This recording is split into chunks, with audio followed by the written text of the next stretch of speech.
So we just saw an example where, in fact, the order matters in terms of how we're selecting people for a play, but sometimes order doesn't matter.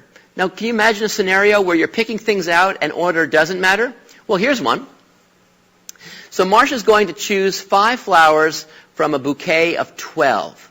How many different ways can she choose the flowers? So what I'm assuming here is that Marcia's going to make a new bouquet just using 5 flowers, and so she's going to pick 5 from 12. So what we got here is a beautiful bouquet of flowers, quite attractive. I can hide. Can you see me? Yes, flowers are useful because you can hide. So in fact, if you want to hide in the back of the class one day, just bring a big bouquet of flowers and the teacher will never see you. Anyway, Marcia's going to pick some of these flowers to make a new bouquet. Now suppose she picks the purple one and this dark one here and the rose. Okay? Now she's going to pick 5, but let me just pick 3 here for now, if I can.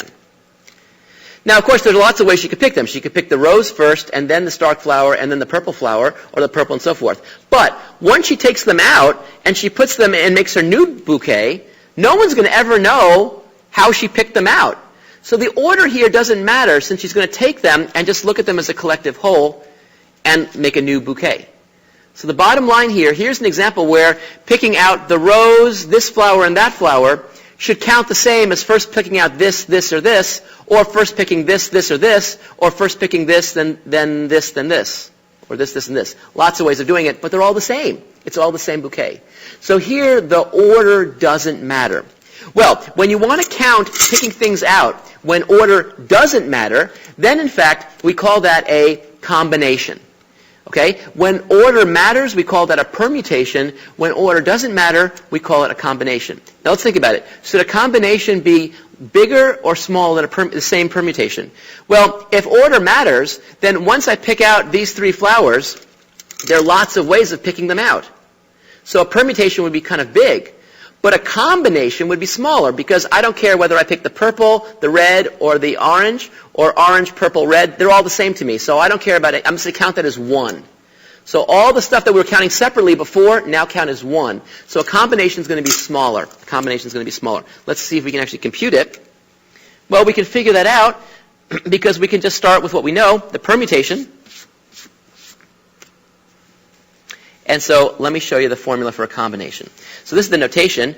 We say the combination of n choose r. So I have n things. I want to choose r of them. So r is going to be smaller than or equal to n. And the rule is that I'm going to select these r things, but the order doesn't make a difference. I don't care how I'm picking them out. I'm making a bouquet. No one's going to know what flower I picked first. And the recipe is this. Now, notice first off that right there is the formula for the permutation n choose r, where order does matter.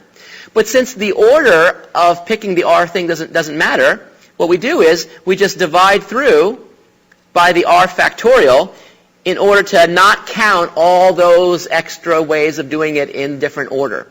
So in fact, you can see this is smaller than that, which was the permutation. So in this case, what's Marcia doing? She has 12 flowers. She's going to pick 5 of them. So we write this out as saying 12 choose 5 things. What's the definition? The definition is 12 factorial divided by 5 factorial.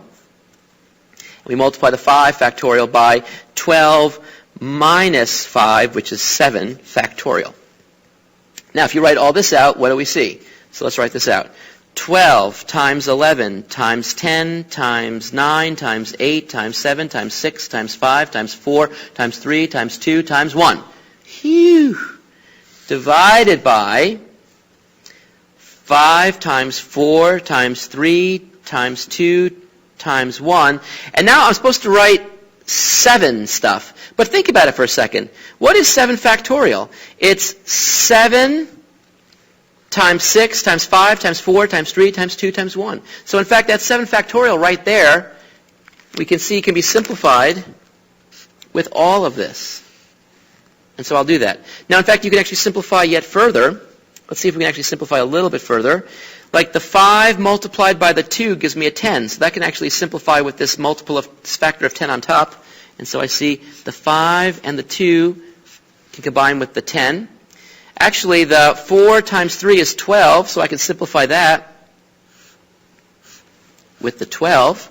And I seem to be just left with the 11, the 9, and the 8. So now it's a small number. We can actually put this in on a calculator or do it ourselves. So 11 times, and that's 72. And this we can actually really do in our heads. Yes, you can do in your heads, because 10 times 72 is 720, and 1 times 72 is 72. When you add them up, you see 792. So yes, you can even do this big thing in your head for real. No one would ever doubt you, because the number is now so small.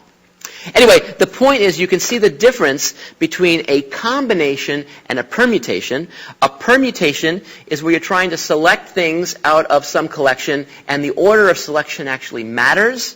And a combination is a smaller number where, in fact, the order doesn't matter. Using the formula is really not that hard once you realize all the products can be simplified a little bit. The hard part is looking at the issue and determining whether order matters or order doesn't matter. That's the trick. As long as you keep that in mind, you can count anything you want. I'll see you soon.